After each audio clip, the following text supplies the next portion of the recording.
Hello, everyone. Namaste. On behalf of MaitriBodh Parivaar, I welcome you all for this most needed panel discussion that we are having today on a medical platform on behalf of MaitriBodh Parivaar, which is survival to strength. This is one of the most needed thing in the current time. As we all know that the current second wave of the COVID-19 pandemic in India is playing a havoc, which many people are seeing deaths and many other related things which are happening all around India, as well as this global crisis all over the world. We felt in MaitriBodh Parivaar to bring in this panel discussion. MaitriBodh Parivaar is a family of friends with the vision of one world and one family. As we sit here in the panel, as well as many of you in the audience who are watching this, I'm sure every one of us in some way or the other has been affected by this pandemic. There may be some who must have lost their dear ones. There may be some who may be in the hospital. Some patients may be critical, who may be our loved ones. And in MaitriBodh Parivaar, we can feel the pain of all those people who are right now suffering. We thought that we need to alleviate this pain and, very importantly, to give a correct medical guideline and information based on the panelists who are actually frontline doctors who are working in reputed institutes, not only in India, but also in USA and abroad. So this panel discussion will help you to get clarity on the day-to-day common questions that comes regarding COVID infection. It will not only give a medical perspective, but we would like to bring in an overall holistic approach to help one to empower such that the entire physical, emotional, and the spiritual well-being happens so that we can get the strength to face the current situation. So without wasting much time, I would like to introduce our esteemed panelists. So first we have here Dr. Rajesh Rajani, who is a senior cardiologist working in Hinduja Hospital, Mumbai. Hello, how are you? Thank you, Suji. Thank you for coming. Then we have Dr. Balkrishnan, whom I'll be referring as Dr. Balki, who is also working in Hinduja Hospital and is a rheumatologist. Hello, Dr. Santosh. Thank you for having me. Both Dr. Balki and Dr. Rajani have been offering their duties in the COVID wards regularly in the hospital. Then we have Dr. Cecilia Fernandez, who is from USA and is working in child neurology department in the University of South Carolina. Thank you, Dr. Gupta, and hello, everyone. And we have Dr. Kriti Nanda, who is in internal medicine from Zurich, Europe. Hello, everyone. Namaste. So thank you so much, every one of you, to give your time to come for this panel discussion and help many people who are out there looking for help in the current time. So let's start. My first question is addressed to Dr. Balgi. So Dr. Balgi, there are lots of people who currently are having different kinds of symptoms which seem like COVID infection. So can you give a clarity, what are the basic signs and symptoms which will help one to know that this is COVID infection? And also another thing is that in the current wave, it seems that the signs and symptoms are slightly different. So can you please throw light on this? Thank you, Suji. The symptoms and signs of COVID infection, in fact, are not very different from the usual viral infections. But in the setting of a pandemic, we need to be a little bit more guarded and keep our eyes open for these symptoms. And these include a fever, which is usually a long-standing fever going on for a few days, maybe with chills. Along with that, there is stuffiness of nose, there is soreness of throat. And later on, as the infection moves on into the next few days, you might even get a little bit of cough and start feeling a little breathless. Now, these are the symptoms that we have seen a lot during the first wave. As far as the second COVID wave is concerned, apart from these symptoms, the other additional symptoms that we have come to realize as part of COVID include redness of the eyes, sometimes the difficulty in hearing. Abdominal symptoms also have become quite significant in the view of in the way of abdominal pain and sometimes loose motions. And later on, as the disease progresses, you can get all the symptoms and signs of complications of the disease that one can see. Thank you for this clarity. Another question is that, can you indicate like any specific signs that will help one to decide that now it's the time that it is getting serious and one needs to immediately take medical attention or possibly get hospitalized? Now, this is an important question, and worldwide, these patients have been grouped into 4 groups. The asymptomatic group, who have come to know that they are COVID positive just because they tested and one of their relatives was positive or one of the contacts came positive. Then the mild group, the moderate group, and the severe group. And the main difference between these three groups is the pulse oximeter oxygen saturation that one sees. Usually, the mild and moderate group, the asymptomatic and mild groups are usually at home. And the moderate and severe groups, more often than not, find themselves in the hospital and are admitted either in the wards or, in the case of the severe groups, in the ICU.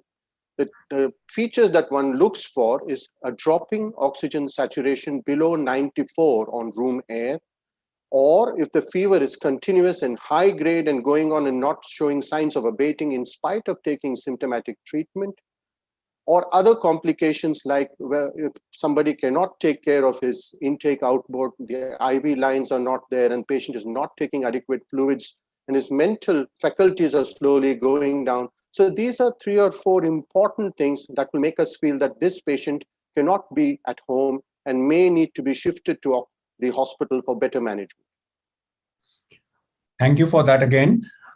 Another question, as you categorize the different groups, mild, moderate, and severe. So once a patient, for example, has moderate involvement, is there any timeline that one knows that it's a critical, getting critical in that moderate group? See, more often than not, the moderate groups are the ones who have infiltrates on the chest. They do have a little bit of hypoxia. Often the oxygen saturations are below 94 on room air, and as a result of which they're on some form of oxygen therapy and they are being hydrated and they're being given drugs. And oftentimes a subset of this group of patients are also given steroids and remdesivir because they have the hypoxia. Now, these are the main indications for starting these 2 main medications that we're talking about. But if on this treatment, we keep monitoring them throughout a few days, and if we find that in spite of giving oxygenation, the requirement of oxygenation of these patients are going up. For example, it was just 2 liters per minute initially, then it went on to 4, and then etc. like that, going up and up. The fever is not abating or some other complications are coming. The other vital signs, including the blood pressure is dropping. These are all important indications that these patients will not be in the ward anymore and may have to be shifted proactively to the ICU before any untoward event occurs. Okay, thank you. I think you also touched upon certain drugs. So, there is again a lot of confusion about people have about drugs because now everybody is reading about the information of drugs which are out there. And there's a question mark again on remdesivir, whether it works or not.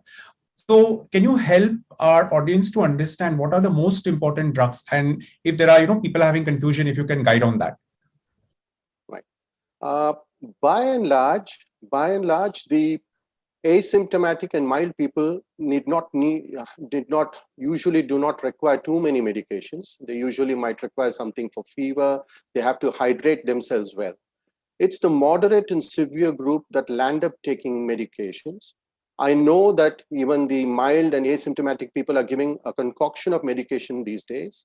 And sometimes many of these medicines have not been really tested properly still. So therefore, there is still a little bit of, I would say, hesitation in giving a go-ahead with all the medications. What is useful is inhaled budesonide, which is being used in many patients in the mild group who are at home. Sometimes it does seem to help.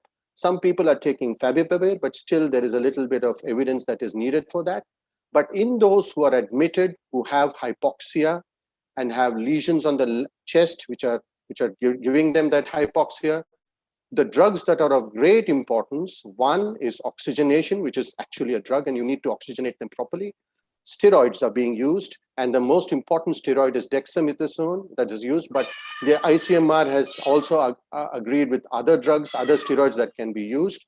And anticoagulation to keep the blood thin is something that we give patients who are admitted.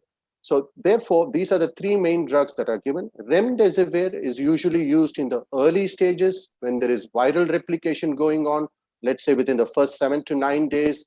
And it's still a drug for which we need to take consent from the patients and give it. It's given over a period of 5 days. And so therefore, there are specific indications. So the drugs that are more often than used are the oxygenation, the steroids that are being used, the anticoagulants that are given to keep the blood thin, and in selected situations, remdesivir. So thank you so much, Dr. Balki, for bringing in clarity about so many things. We need to know that there are 3 different categories: mild, moderate, and severe. And as the severity increases, we need to seek medical attention. In fact, we should seek from the beginning itself, but it is those which go into a moderate involvement of COVID-19 infection, where they need to think of getting hospitalized. And about the drugs, as very beautifully and correctly Dr. Balki put, that steroids are the mainstay of treatment. And there is already people run behind remdesivir, but we should leave it to the doctors and see that steroids are available, because that is what is going to be a main line of treatment in most cases. Okay, now coming to Dr. Rajani. So Dr. Rajani, one question which is a very general thing, I think this information is already out there, but somehow this is being missed, is that about the masks.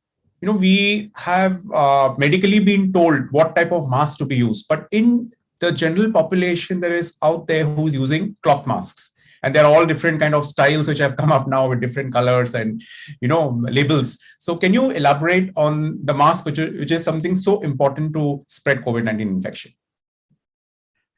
Suji, thank you very much, and it's a privilege to be over here. Really, thank you for calling me over here. And good morning and good evening to all my friends across the globe. We are going through testing time, especially in India, with this unprecedented, harrowing COVID-19. Now, talking about the masks, if I categorize the masks, basically are of 3 types. The one which are exclusively used for the healthcare workers, which is called the N95. It's also called as a respirator. Then we have the 3-ply mask. I'm going to simplify it. We got the 3-ply mask, which is light blue in color. It's also called as a surgical mask. And then we have a cloth mask, which is a double braided cloth mask, which is exclusively for the general population, the common public. Why is it called an N95? N95 basically is a mask which protects you bidirectionally in 95% of the cases from aerosol and droplets. Now that is why it is called N95 mask, and it has to be used exclusively for the healthcare workers because of the scarcity. Because if I just go out, that is what happened in the first surge of the pandemic, where we were struggling to get the masks and the PPE kits for the healthcare workers. So I think it's imperative that it should be used only by the healthcare workers, and it is extremely protective. One must also remember that the coronavirus is less than 100 of the diameter of the hair. Is 0.1 micron in diameter. It is extremely minute organism. So N95 will protect you 95% of the time. It is not a foolproof protection, and hence it's imperative that you resort to other sorts of saving activities like hand washing and social distancing, which is very, very important. Now, coming to the second type of mask, which is the 3-ply mask, or the surgical mask. The 3-ply mask basically is unidirectional protection. When you wear a 3-ply mask, you're basically protecting the community, because the aerosols and the droplets which are out is contained to yourself. So the community is protected. You don't get a bidirectional protection with a 3-ply mask. it is 15 times as less effective as an N95 mask. So there's no comparison. It can be used both ways. It can be used by the general public also, and can be used by healthcare workers not indulging in procedures which liberate aerosols and droplets. The last mask which is there for the general population is a cloth mask, which basically is a two-graded cloth. It has to be worn very properly. It can be cleaned in the evening with the help of Dettol solutions or just plain water, and then worn the next day. For the very poor people, you can, in the villages, etc., it's better to use this if it's not, if the 3-ply masks are not available at all. Most important thing is that the mask has to be tightly fitted, to the whole, above the root of the nose and below the chin, and also the cheeks. Facial hair, ideally not allowed. So this is the nutshell about the mask. It is imperative also that you have to resort to hand washing and social distancing in addition to the vaccine, which we'll be speaking later. Okay, thank you so much to give that clarity about the mask. So another question to you, Dr. Rajani, is that, the moment somebody gets diagnosed with COVID-19 infection, there is a kind of a panic which comes, which is especially in the current situation where the deaths are increasing. So what would your advice be in that time? No, thank you for the question. It's a very relevant question. Many of them, just panic when they are diagnosed to have COVID.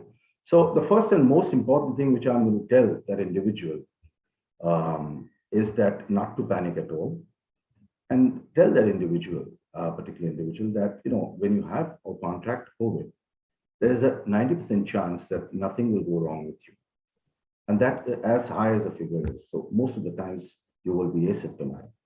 You stay in isolation, stay in quarantine, just be calm and relaxed, read your books, don't watch televisions too much and listen to the news, otherwise your mind might get chaotic.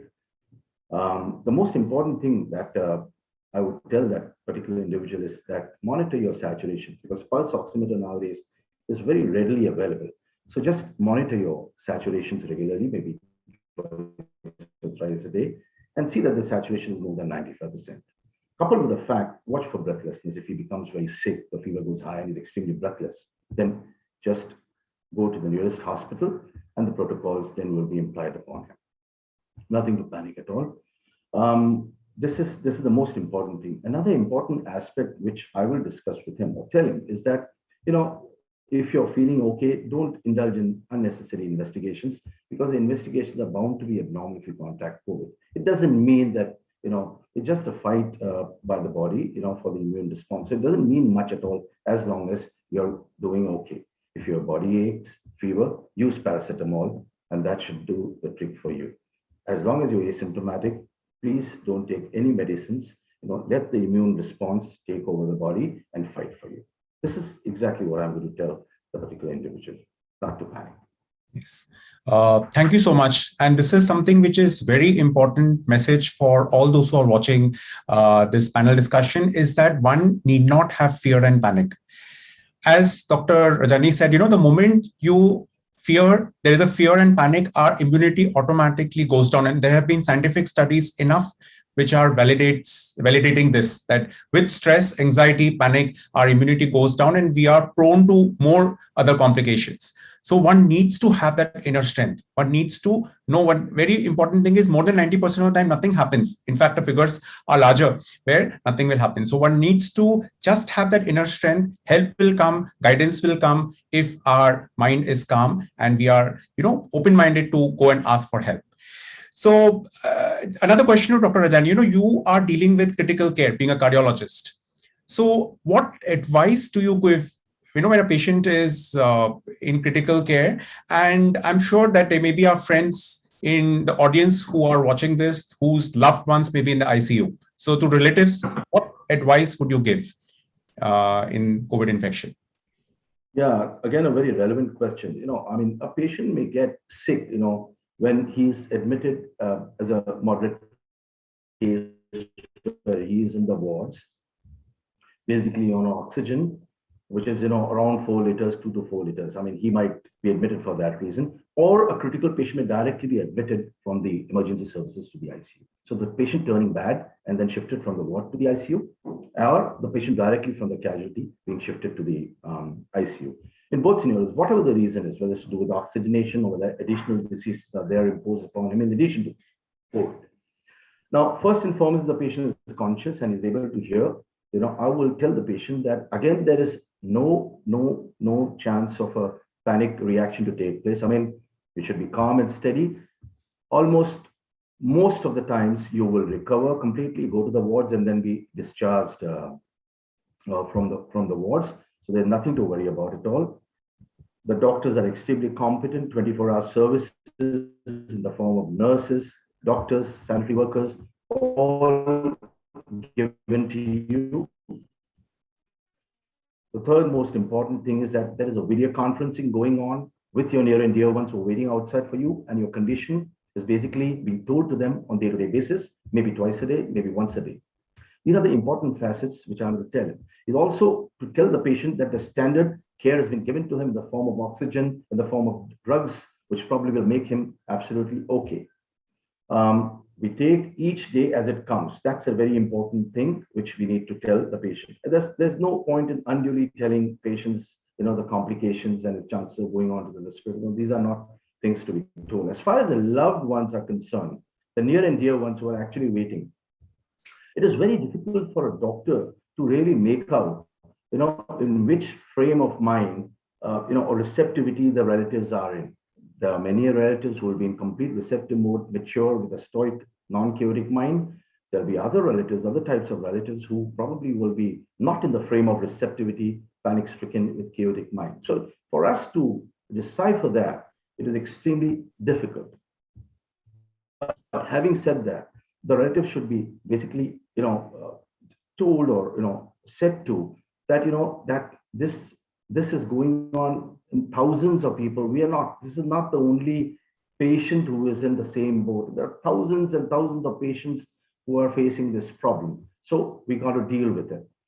The second important thing is that have faith in the doctors and the nurses who are looking after, the patient inside. What happens most of the times nowadays is that the reports are transferred and the relatives go on to their friends and go on to the other doctors, show the report, who remotely work on that. And that causes a lot of confusion. So they request the relatives and the loved ones to have faith on the doctor who's looking after the patient, and then things are going to be absolutely okay. And most of the times, the patient basically recovers completely. Now, this is what advice I would probably give the loved ones who are absolutely, eager to know about the patient, and I can understand their empathy. Yes. Thank you so much. So having faith in your doctor is a very important thing. And again, as doctors, we do try and tell as and when one can to give the feedback as to how the patient is doing. But there is a huge load on the doctors who are working in the COVID wards currently with the current surge in the cases. So one question I come back to Dr. Balki is that, the currently, especially in India, the death rate has gone quite high, apparently between 2 lakhs to 3 lakhs per day, which is what is being projected. This people know, they are reading news, right? And when a patient gets admitted or when you see patient, there is a fear of death, which, naturally is coming to so many. So when you see somebody in that fear, what do you do? How would you advise, and even to the audience who are watching this? Before you answer, I would just also would like to tell all the participants who are here that please put your questions in the Q&A in the comment section in the YouTube, and we will try to take these questions, as many as we can towards the end of this panel discussion. So please feel free to ask your questions in the comment sections. So yes, over to you, Dr. Balki, to how to elevate the fear of death. Yeah, it's an important question, and the way I would look at it is not everyone has it, but probably about 20-30% have a lot of it as far as the fear of death is concerned. Who is not afraid of death? Even doctors were initially, when we went into the COVID scenario, when we were trying to take rounds, when there were no vaccines, no actual drugs, when the whole thing started. Yes, but I think the way to look at it is death is a thought eventually. So it occupies your mind all the time and frightens you and changes a lot of things in your body. So what I would say is that I would like to replace that thought with other better thoughts. And my feeling is if you replace it with better thoughts, the fear of death, which is a thought, goes down. So I would ask them to read books. I would ask them to listen to music, which all of them have a mobile phone inside these wards. Talking to their near and dear one helps. But one of the things which I found useful when all this fails is trying to connect to your own divine. And that own divine could be anyone. And there are a few, it's very easy in the believers. It becomes a little difficult in the non-believers. But with the believers, whatever religion they are from, I would like to ask them to connect with their divine. Some of them even have a guru. So I would ask them to connect with them. I would ask them to chant the mantras that the guru has given or of their divine. And this is something called as biofeedback. So if you can keep this going on in your mind, I think it quietens you down, and the space for other thoughts, including the fear of death, goes down. And this, I can tell you that from practical experience, when I've come to rounds for the next time, and when I see these patients, they seem to be in a little better situation, and they're back from that absolute fear of death that they had when I had first seen. Thank you so much, Dr. Balki. This is a very, very important thing. I think the takeaway that audience participants, our dear friends who are watching this from this panel discussion is to first have faith in the doctors and have faith in something which you can connect to. I know this is a medical discussion. It's a medical panel. We are all scientific people.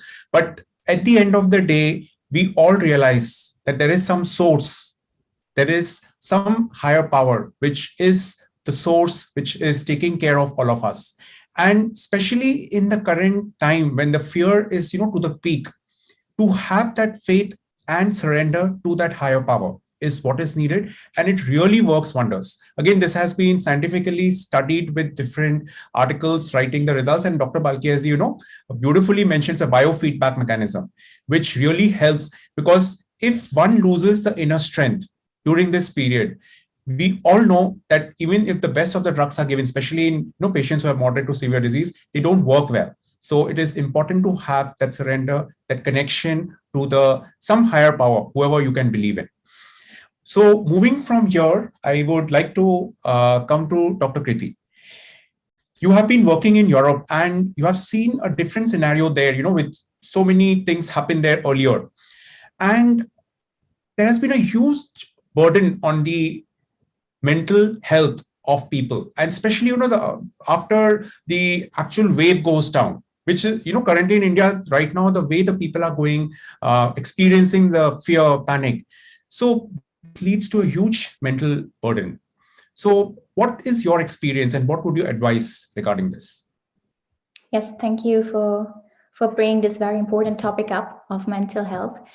So obviously here in Europe, we are having a complete different situation comparing to India. And this allows us, to see what we need to face and what the challenge will be once the physical, the mere survival is ensured. And this is the mental health. And what we have seen globally is a rise in depression, in anxiety, and in stress levels. It's almost like, a parallel pandemic happening, considering the mental health. And it will be important to address this. So everything which is related to it, I've seen it. So you read it in papers, you see it day by day in the work, in the outpatient sector. Everything which is linked to stress, to anxiety, to depression is a rise in domestic violence, in burnout, in sleep disorder, in substance abuse, more alcohol intake as a coping mechanism, but obviously a very unhealthy one. So these are all problems which we will need to address. And we will need to address this because we are seeing this now, but we know from studies that the impact of of a pandemic on the population and on the mental health can become apparent years later, 5 to 10 years later. So we will need to address this now and find ways to tackle this challenge. What we have seen is that mostly affected people over here are young people, which is varying, is the age group of 14 to 24. is patients who have chronic diseases, quarantined people, healthcare professionals, and also people who underwent a COVID infection and who even weeks after they develop a kind of is called post-COVID syndrome with different symptoms. They can range, from physical symptoms like shortness of breath and persistent coughing, up to more psychological or mental symptoms, like a fatigue, like exhaustion, like depression. And there is no other reason for that. So we are facing this, and we will need to find ways how to meet that. Now, in order to find a solution, we will need to understand what are the underlying factors. What did lead to this rise of depression, of anxiety, and of stress? And it is factors that are well known, right? It's practical factors like unemployment due to the pandemic, financial fallout, is social factors like the disconnectedness, that kind of isolation feeling. And then obviously also the way we might perceive our reality nowadays, right? There is this lack of control, the uncertainty of the future, the hopelessness, right? And all this leads to stress. This is obvious. We are not made for such a pandemic. Now, stress is primarily a very, physiological reaction from the body, from the whole being to a challenge, or to a threat, to a situation which might be challenging. But we know that when the stress becomes chronic, it is harmful for the mental health, but also for the physical health, for the cardiovascular system, the heart, the immune system, our ability to fight back infections. So we definitely need to find ways here for now, but also for the future. And we'll basically need to ask ourselves that what can we do now? Like what can we do, as simple individual beings sitting at home? Well, what can we do to become stronger mentally and also physically? What can we do as healthcare specialists, to be there for our patients? What can we do as a society? And we will need to find, factors or resources which help us to cope with these, negative experience linked to this pandemic, with these negative thoughts, with these negative emotions. So I'm talking about these positive coping strategies, right? So what can I do to stay strong? And here's where resilience plays a very important role. So resilience is basically the ability to, stay strong and to adapt in a challenging, in a stressful, in a dangerous situation. And it's this, inner core strength, which helps us to bounce back, to even grow through such a situation. And we will need to find factors, every single one of us will need to, introspect and to find these factors. What has helped me to stay strong in this time, mentally and physically? And this will be very important for as a general impact on for holistic health in the future. Thank you so much. This is really a very important thing that you covered, resilience and ability to develop an inner strength and, to have that strength to fight back disease, to empower oneself. And this is a very important message, which even we would like to give on behalf of MaitriBodh Parivaar, is that to have that inner strength. And we'll guide you towards the end how one can develop this resilience with very simple methods. And so stay tuned for that till the end. Okay, so coming now to India again, and I would like to address this question to Dr. Cecilia. I am, with actual going through the experience in recent times of my close relatives, I am asking you this question. Is that in certain areas or certain places, there is a completely helpless situation and, nothing is available. So lot of panic and helplessness situation. So what would you advise? Because, there is a sudden surge of cases in India, and it's a very testing time for the healthcare industry. From your experience, and how would you advise on this? Yes. So first of all, thank you for including me in this panel. And my heart goes out to all our friends, family. In India, I know the situation is very testing. But something for all of us to remember is that we were not prepared for a global pandemic. None of us. and we have to accept that. Somewhere, this is a challenge in varied ways for all of us. It is, for some people, like some of our friends mentioned, losing their jobs. For some, very extreme, where you are grieving the loss of your loved ones. So first and foremost, we can derive our strength from knowing that you are not alone in this. This is a global pandemic. We are all going through challenges. In acceptance, we will derive some strength. So it's like, when you can see the fog in front of you and you just need that extra strength to take one step forward. Know that you are not alone. I can tell you from my just recent experience in the last 2 to 3 weeks, I'm seeing young students to very established organizations coming together across all boundaries. And this speaks for the resilience of human spirit. We are united together.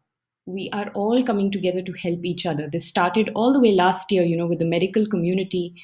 We got help from all our colleagues across the globe. So this underscores the importance of being united, seeing beyond all the differences and know that you are not alone. So that's the first thing, acceptance and knowing you are not alone. Second, ask for help.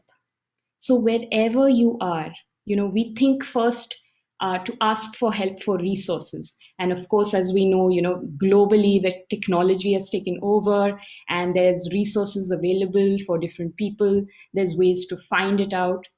But many people forget to ask for help when it comes to your emotional well-being, when it comes to feeling overwhelmed.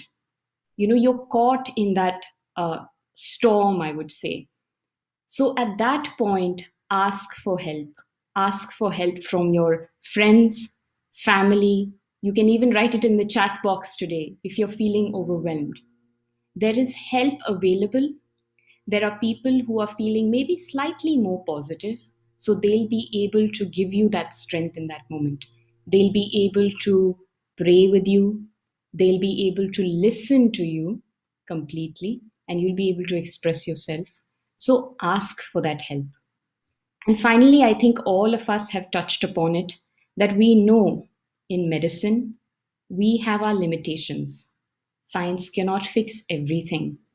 We know that there is a force that works beyond us, that guides us, inspires us. And I can tell you personally from my own experience, I pray every morning before I go and see the kids, before I go and talk to the families.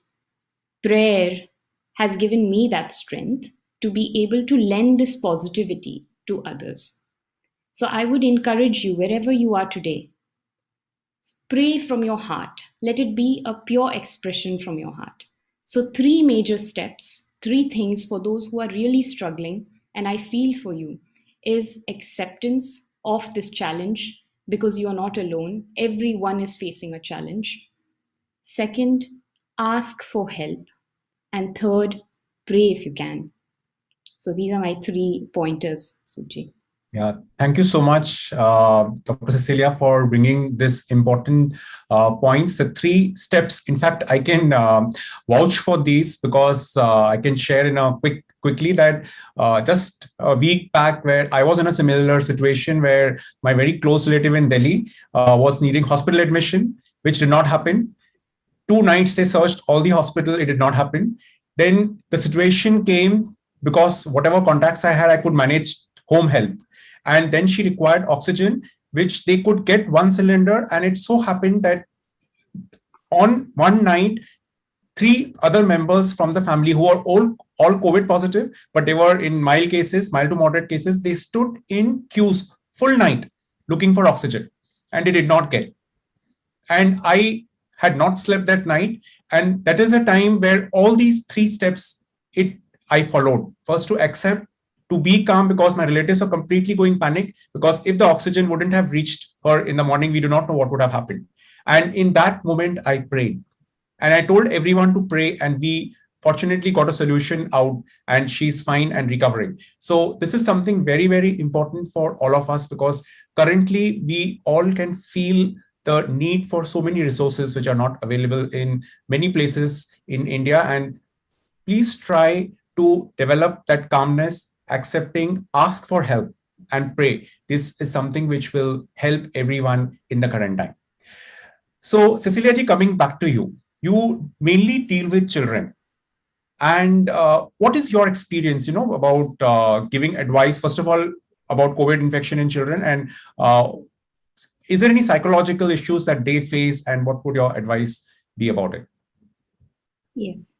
So fortunately, our children are doing well.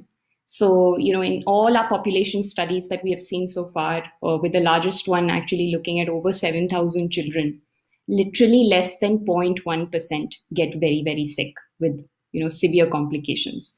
So all in all, more than 60% of these children are either asymptomatic, which means they have no symptoms, or they have very mild symptoms. This underscores the importance of knowing that they are a good source of infection.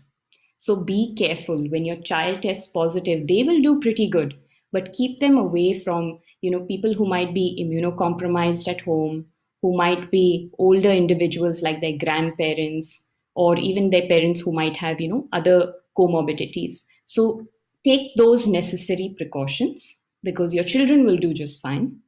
And I want to leave you with 3 R's: rest, rehydrate, and re-energize.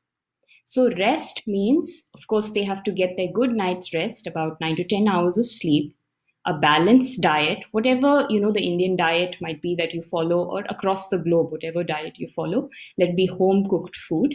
So good nutrition. Now, when it comes to rehydrate, it is very, very important in children to make sure that they are getting some form of hydration throughout the day. It can be regular temperature room temperature water. Okay.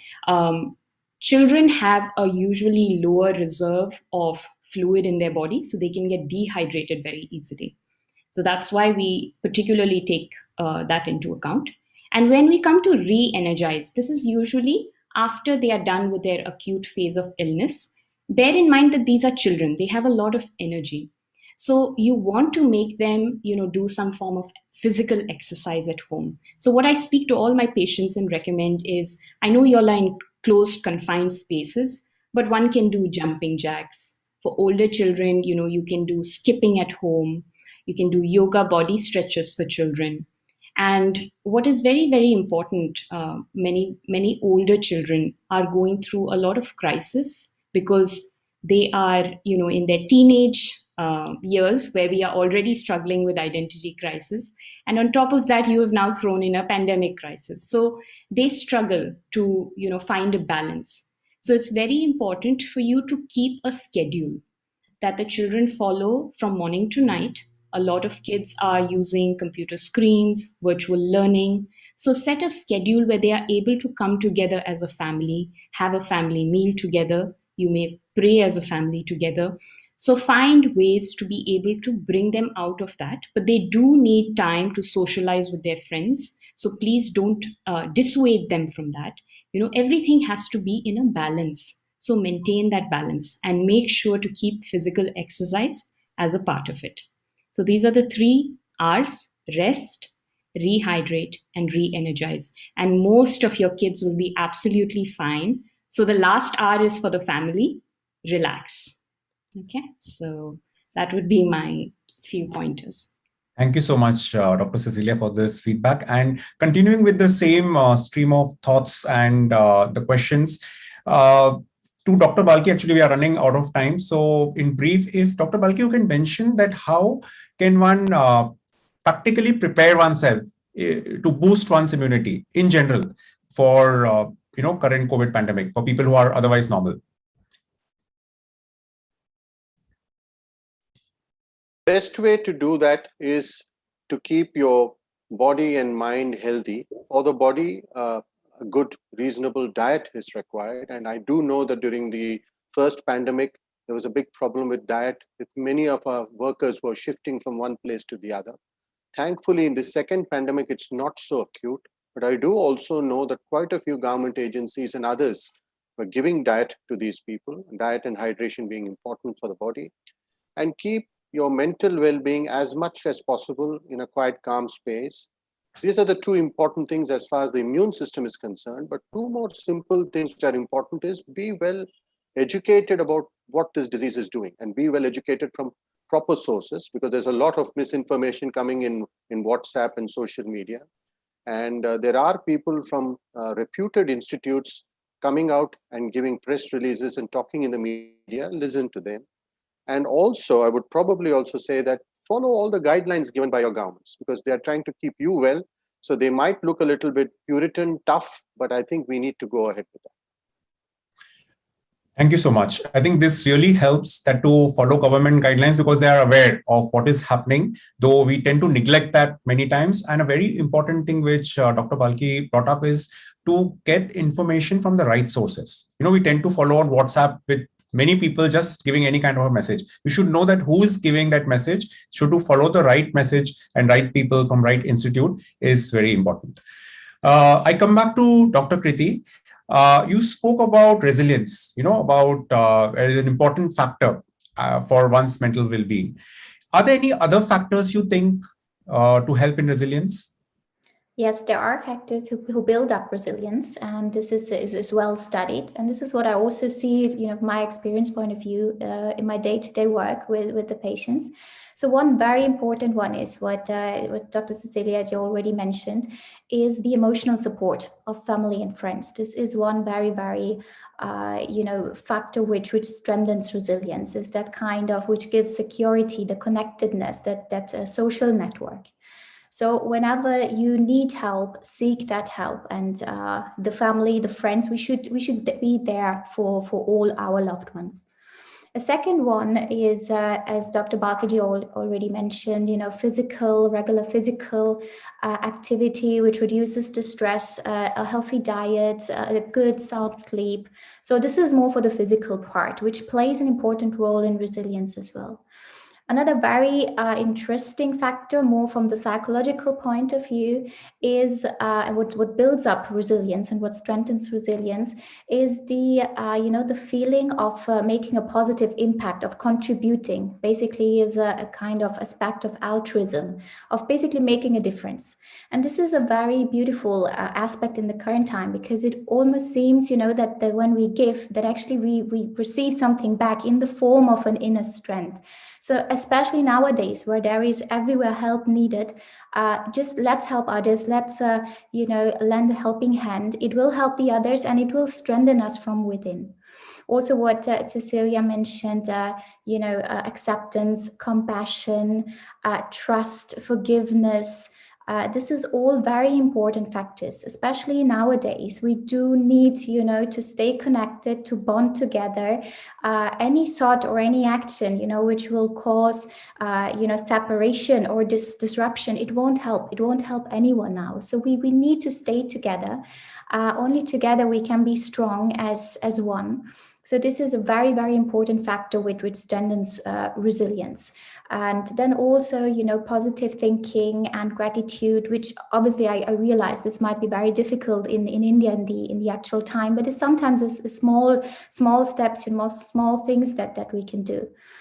A very important part is play spirituality. So many people rely on simple spiritual practices, to cope with the distress caused by the pandemic.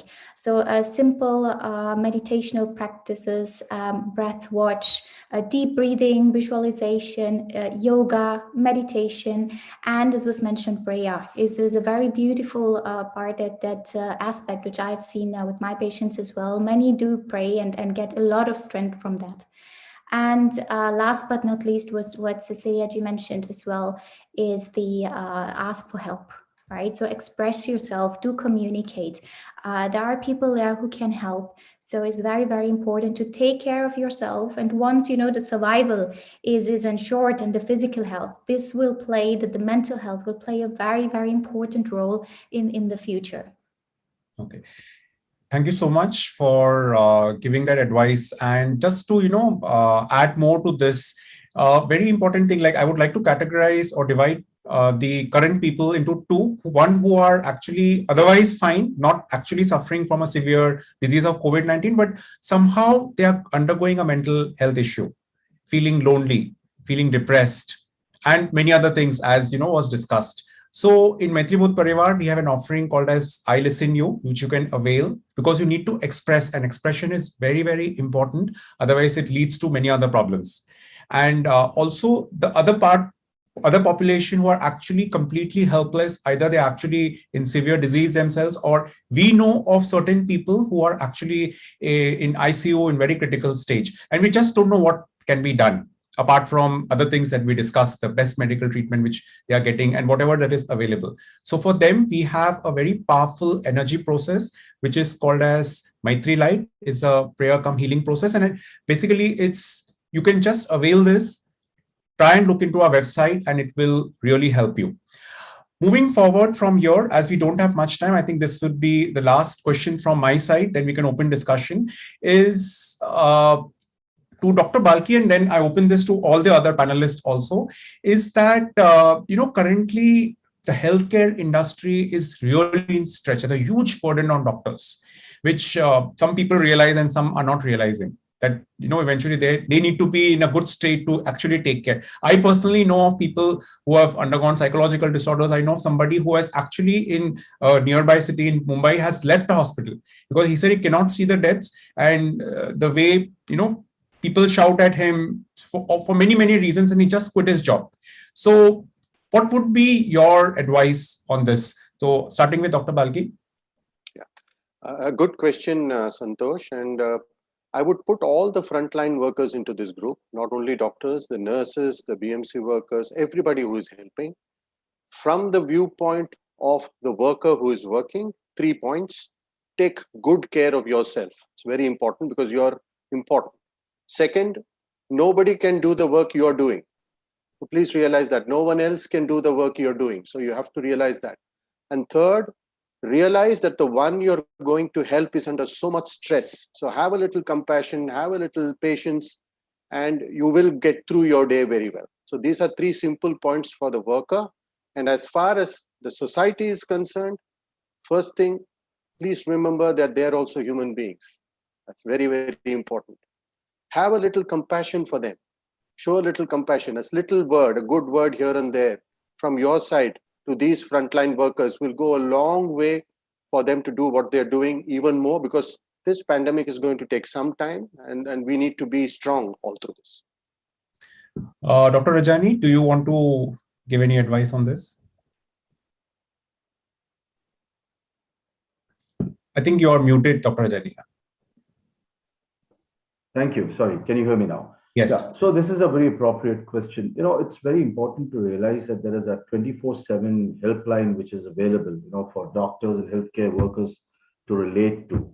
So don't be a hero. You can talk. There's no doubt about it. There's nothing at all. The main cause of not connecting, possibly our career prospects, and it's looked as a taboo. I think you should circumnavigate that at all. Number 2, I see a lot of young doctors and young nurses being thrown into the system of treating the COVID patients. Now, that has to be handled very sportively with a lot of patience, and you got to really lead them quite well. There are lots of symptoms which occur. The worrying symptoms for a medical personnel or a doctor or any healthcare worker is probably loss of appetite, loss of interest, lack of motivation, sleeplessness, suicidal thoughts. All these things, if they come over, I think it is very, very important that they seek help. It is imperative to seek help. Many of the doctors keep on, attending and giving webinar talks, all over the time. I think you can say no, people impose upon, but it's very good to say no also. There's a lot of anger, there's a lot of frustration, there's a lot of irritability. All these things can be dealt with finally with adaptation and acceptance. That comes a long way. These are the important things which I think it comes to my mind as far as medical personnel are concerned. Thank you, Dr. Rajani. Dr. Cecilia, you would like to add anything? Yes, at the moment, I think, my heart goes out to all our doctors, nurses, frontline workers in India. The world is looking at you. You are an inspiration for us. Please know you are not alone. We are all in this together. So we are here to support you. We are all, mobilizing as many resources as we can. We've opened up telehealth. We've opened up so many opportunities to be able to support. So you're not in this together. And this is not just for India. It's for our doctors in Brazil and doctors across the globe that are having, a resurgence of this second wave. I think what we need to remember and underscore the importance of unity. We are all one beyond all boundaries. So this is what I would like to share. And our deep respect, gratitude, and love also here from Europe. We are just seeing pictures here. We have not experienced that, what you are undergoing there. So our deep, deep gratitude. There are no words to find for this. Just stay strong, stay safe, and we are with you. Thank you very, very much for all that you're doing. Thank you, everyone, for giving your inputs. It's so important that apart from doctors, the staff nurses and the attendants who are actually inside the COVID wards all the time, to take care of them and to connect to them, it's so important, and to keep their resilience up during this time. So with this, I would start taking questions from the YouTube, which has been already there. So I'll start with the questions from there. So there are many questions, actually. First question, I think there are a lot of questions on vaccines. So I would like to address this to Dr. Rajani. That what the question has been asked is that should one get vaccinated? That is number one. Secondly, in this same line, they have someone has also asked that there are two vaccines, Covaxin and Covishield. So what one should take? Can you advise on that? And something about the two vaccines also, if you can help, because there are a lot of questions on vaccines. Thank you. Yeah, the questions of vaccine ought to rise. One must remember the answer is a categoric yes, as per the guidelines set by the Indian Council of Medical Research, the CDC, and the WHO. You have to take the vaccine. It is imperative that you take the vaccine. So it's a capital YES. Now, why do you have to take the vaccine? The vaccine will prevent death, will prevent you not getting a severe disease, and prevent you from getting admitted to the hospital. What else do you need?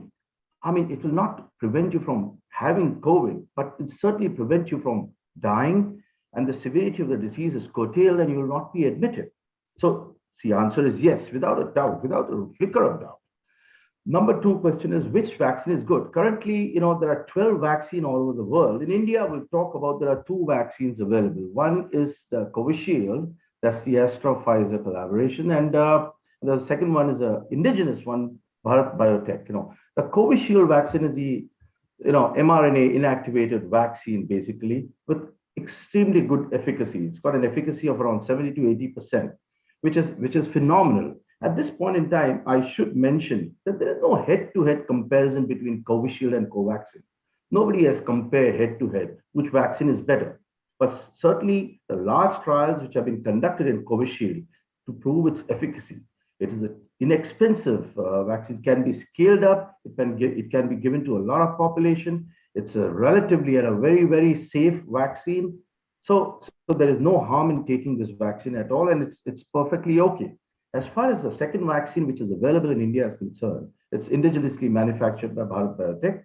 It's, I think, a non-replicating inactivated vaccine with formaldehyde. It's a totally inactivated virus, should I say so.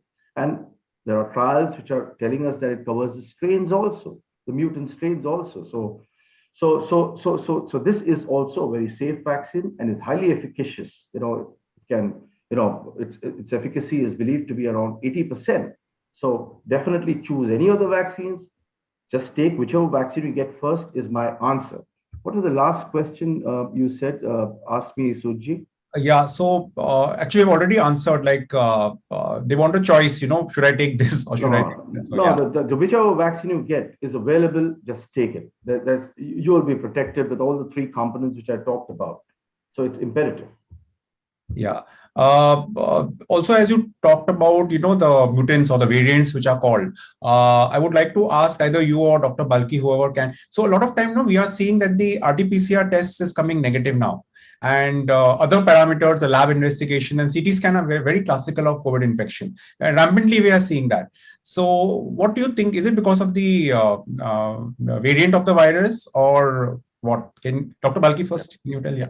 Yeah, there might be more than one reason for that. There could be reasons as far as the procedure is concerned and reasons as far as the virus is concerned. As far as the procedure is concerned, if it is not done properly, the nasopharyngeal swab or the oropharyngeal swab, if they have not done properly, not kept in the right proper method and not transported to the place at the right time, then the yield might go down a little bit. If it is done very early on, sometimes you might not get the virus on the test.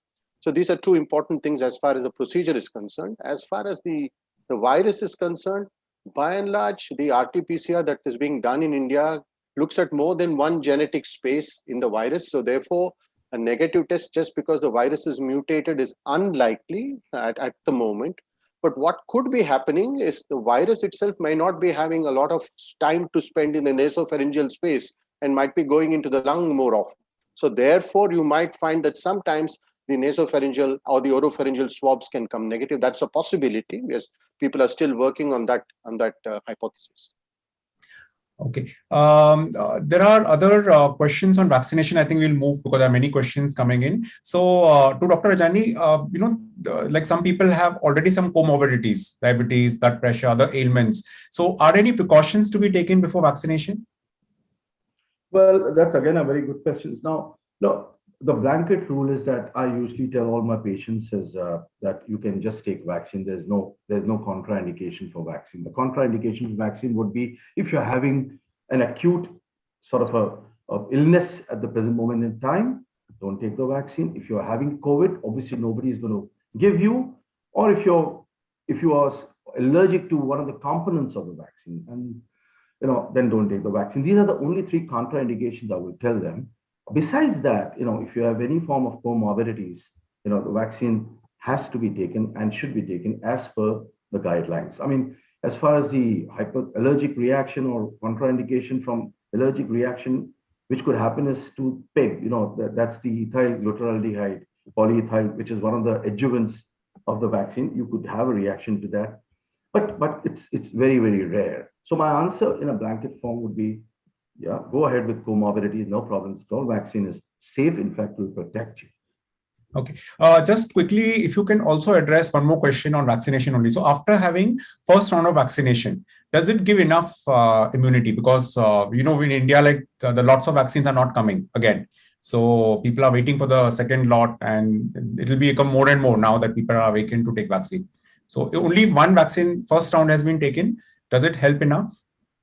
Well, for a person who has not contracted COVID, only one vaccine taken will not impart adequate immune response. Of course, the T cells, which is the cellular immunity apparatus, will get primed, but the amount of immune complex which is generated will have to be boosted with a maybe 4 to 8 weeks second dose of the vaccine, which is usually one of the recommendations.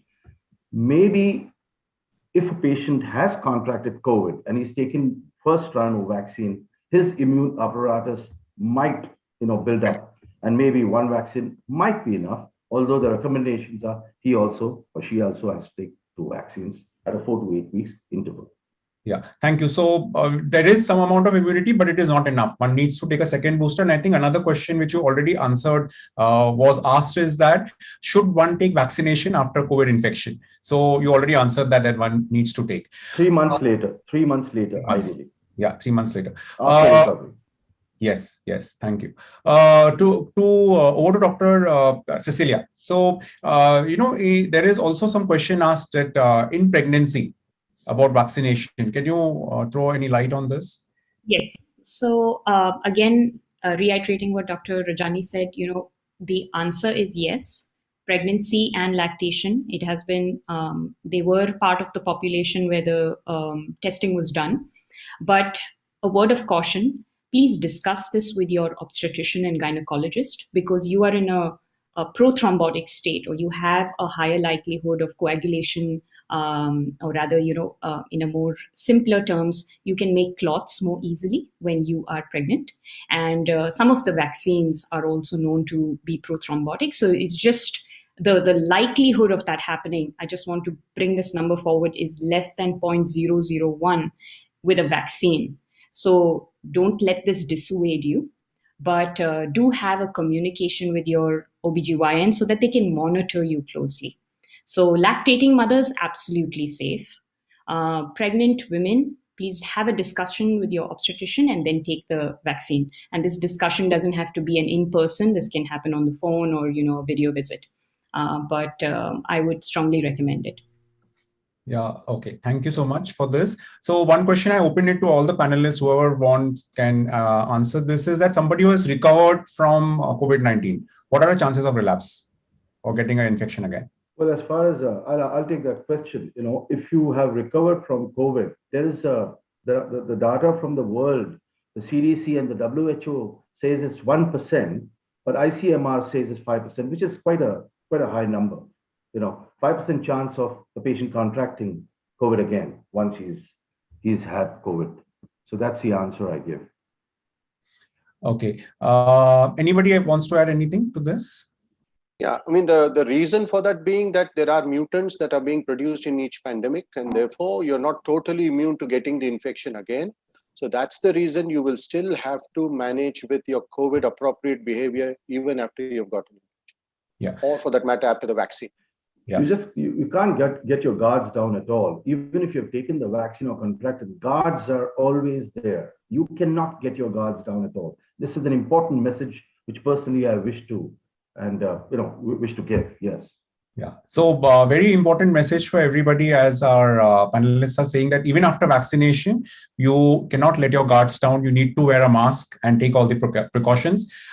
Just coming to that, in the same line of thought to Dr. Balgi, that there are currently things coming up that the virus is more of airborne. I mean, it was always thought, but now it is becoming more evident. And the amount of hype that we had of cleaning our hands most of the time, obviously it is important, but to touch is not as much. Do you have any latest understanding on this? Yes. So there are two modes of transfer that were being discussed in the scientific community. One is called the droplet infection. Droplet is a slightly bigger molecule, and it falls down reasonably close to you, maybe 3 to 6 feet maximum. Whereas an aerosol is something that can stay in the air for a pretty long time. The thinking process as to why this time around the COVID infection worldwide, even including India, has been so fast and so widespread is that the droplet infection theory went down a little bit, and people started concentrating more on aerosol, meaning thereby that if a COVID positive patient who is active has come into a closed room and gone away, and if you get into that room even after 5-10 minutes, you're still likely to contract a COVID infection. And that again emphasizes the need for COVID appropriate behavior, at least with the mask. Okay, thank you so much. Coming to Dr. Cecilia, there is a question on children, how to keep them emotionally healthy. So the question actually says that, in isolation, children are always homebounded now. And of course, parents get isolated in their bedrooms. Children are left alone. And this is like bringing a big toll on the emotional well-being. What do you recommend in this, Dr. Cecilia? Yes.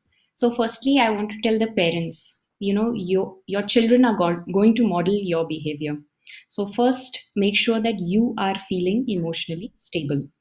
Then, taking from all the data that we know. So this is a novel illness. We are learning about it right now.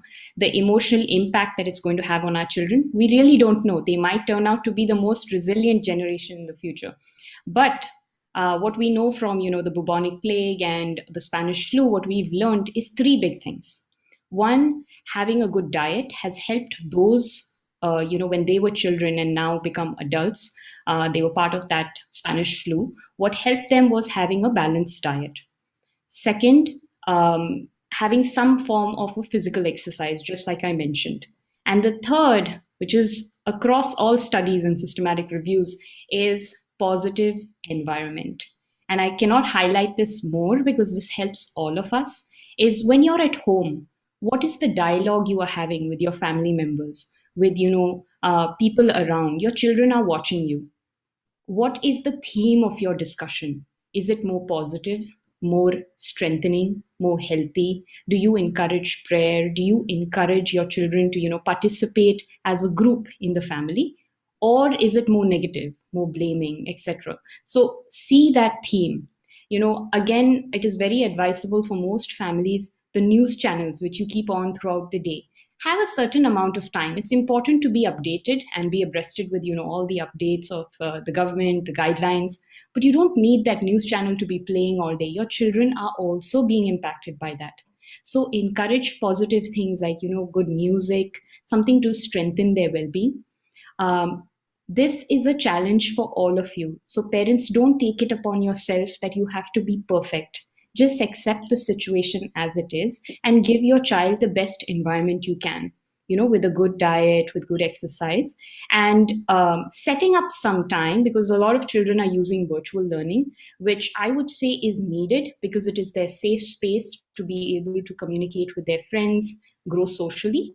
But set up some time where you are working with them, to do puzzles, maybe getting them more acquainted with the planting, like planting a plant, getting them connected with Mother Nature. So there are a lot of things you can do, and there are a lot of positive groups. I am part of MaitriBodh Parivaar. I've felt this holistic approach here, so I imbibe a lot of connection with Mother Nature through this, and we have a beautiful initiative, Earth Embrace, where youth are actually driving it. So I encourage you to bring your children to such platforms. It can be anything that resonates with you, and use social media to bring them into that and help them grow. So YGPT, Earth Embrace, different, positive platforms. All right. Thank you.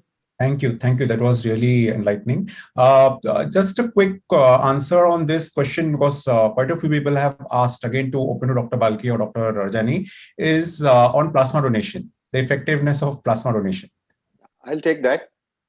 In the first COVID wave, the plasma donation with convalescent plasma was thought to be a very important, and quite a few trials were done in the US with convalescent plasma. It can still be used, but with all its practical problems and some of the side effects that have come, somehow it's lost its let's say the importance that was initially thought of it. So therefore, at the present moment, in a very small selected population of patients in the early part of the disease, it is being used still, but I because of the things that I said, it's not being as widely used as one thought it would be.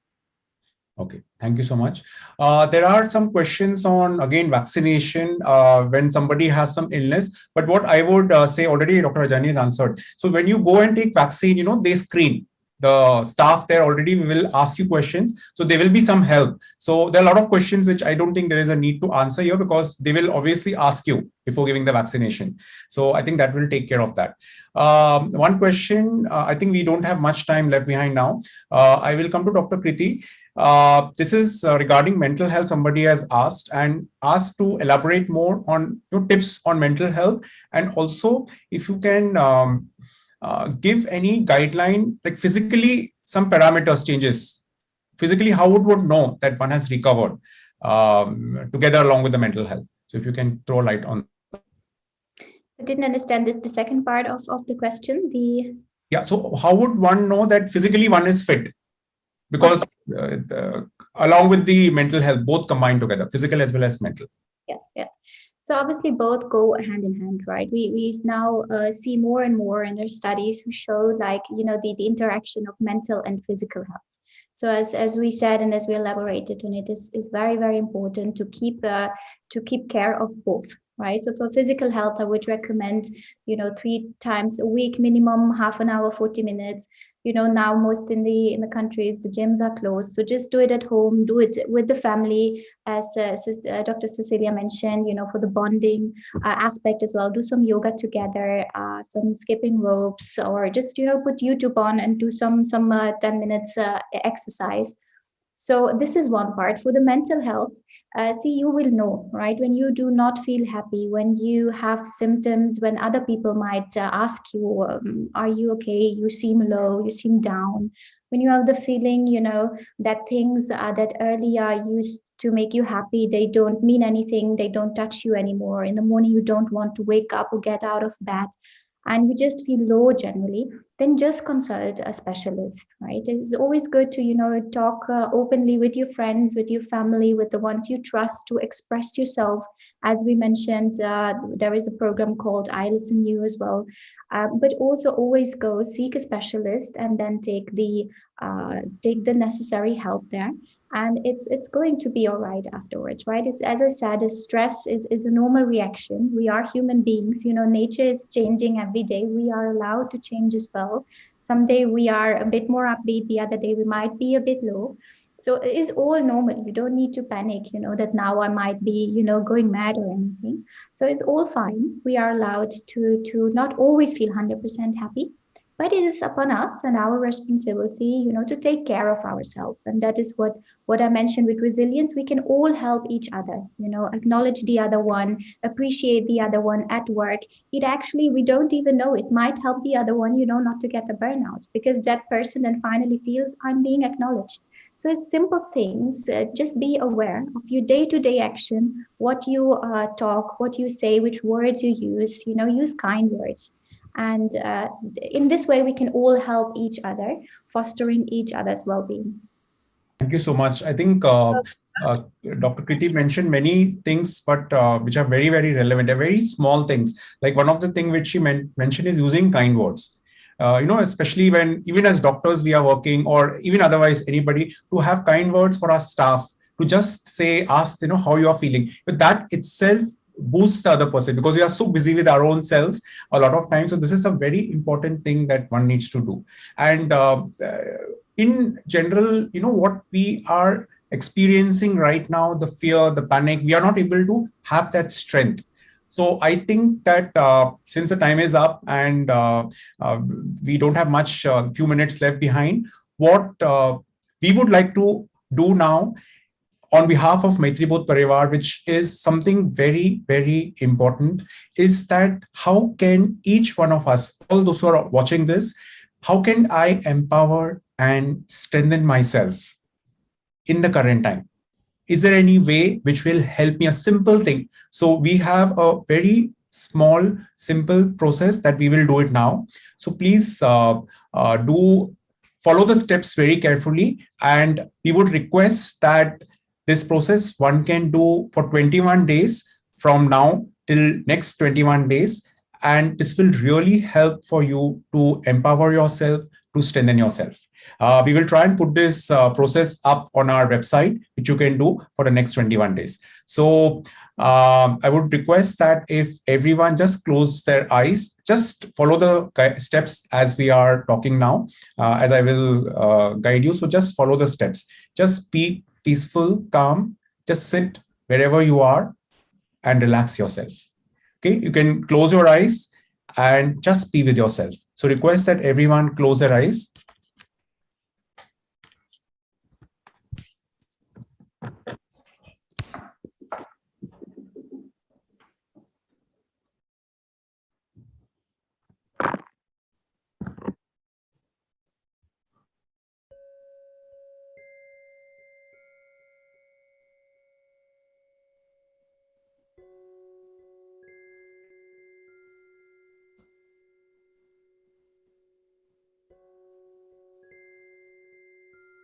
This process that we will do now is a very important step to empower and strengthen one within. Just close your eyes and relax your entire body.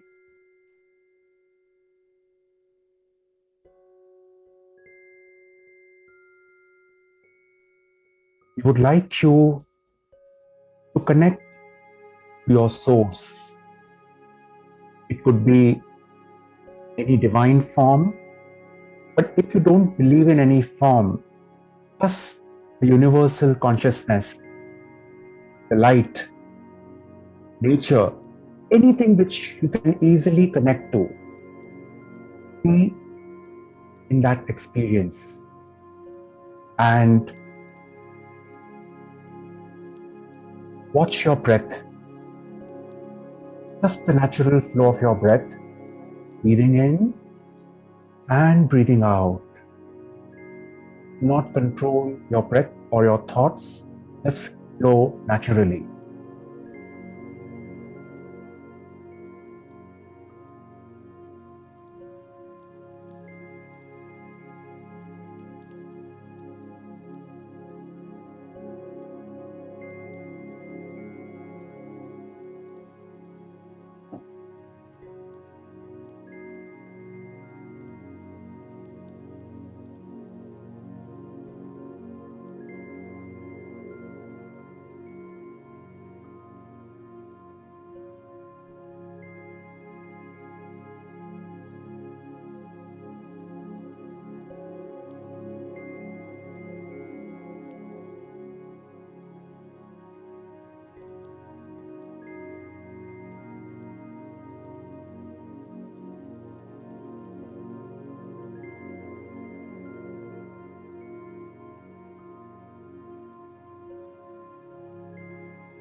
Now, slowly bring your awareness to your heart.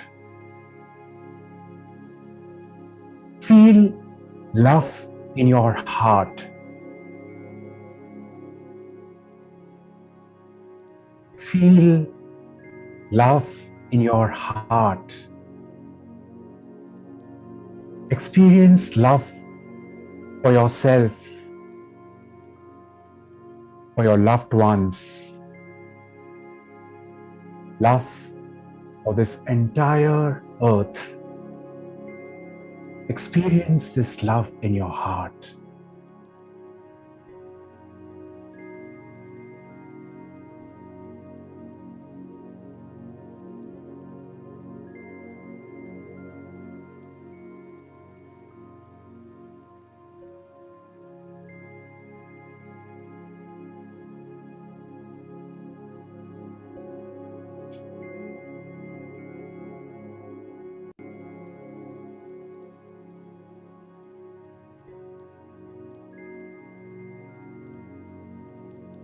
As you experience this love, let us pray that this love strengthen me. This love is strengthening me.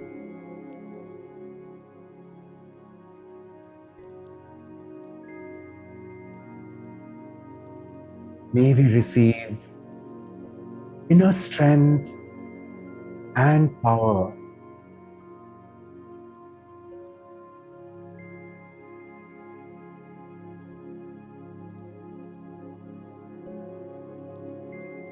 Your divine is with you. The higher power, the source, is with you.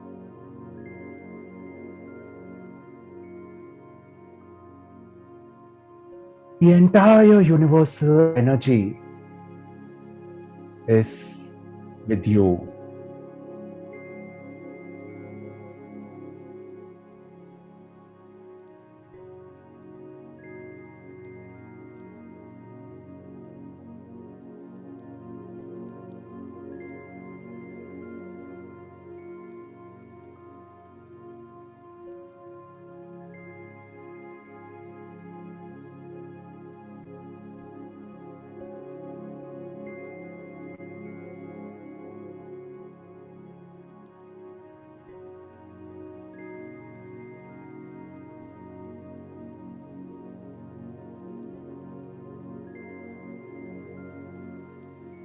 Experience love,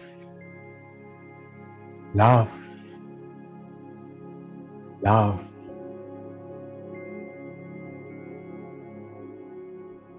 Peace, peace, peace.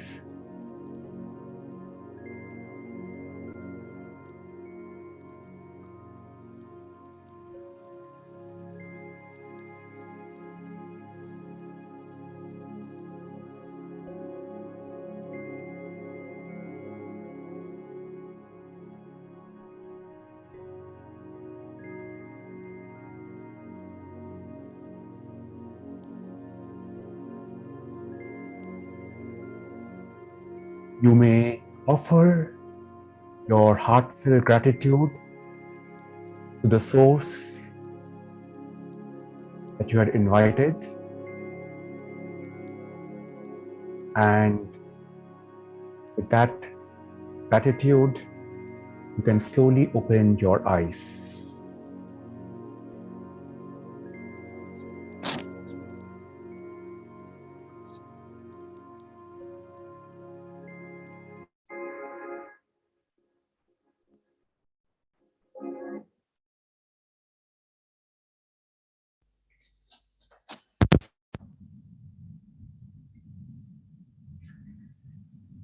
So friends, I would thank everyone to participate, to take part in this live medical panel discussion. And this video will be on YouTube. So all those people who will watch this I'm sure this will help everybody.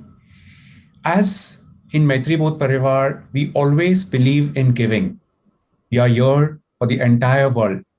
We believe in being a global citizen as one world and one family.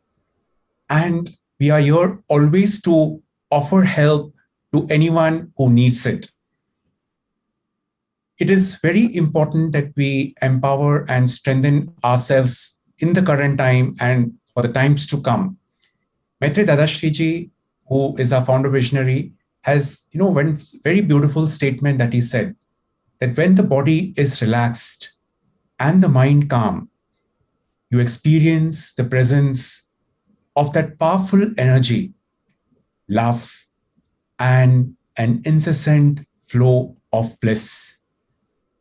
Myself and thousands and lakhs of people all over the world have been able to experience this love which is within your heart, which is a source of everything, including giving you oxygen, including enabling you to breathe. I know that we are in a scientific medical discussion, but the truth is that it is so. And so we feel that one needs to connect to one's own self. For the current time, whatever help is needed, we are already planning a lot of initiatives that will soon be coming up on our website. And we have a few offerings which are free of cost, which you can avail. It will be shown to you on the screen at the end, especially in the current time. I listen you the Maitri Sambodhyan, a meditation technique, and Maitri Light, which is a very powerful energy process. Apart from this, whatever that is needed, our volunteers, our YGPT group, and many people are already out there to help, but we are going to properly channelize this so that everybody gets help. So stay connected and stay connected with your divine. Experience that divine, experience that love, that source within your heart. I would like to take this opportunity once again to thank all the panelists who gave their valuable time and inputs from their busy schedule. And soon we will come up with more initiatives, especially from the medical fraternity, to guide you, to help you on in some way or the other, and in many other initiatives also. So thank you again, everyone, on behalf of MaitriBodh Parivaar. Let's stay connected and let's stay healthy. Thank you so much and take care. Thank you. Thank you so much. Stay strong, India. Lots of love. You all. Thank you. Thank you.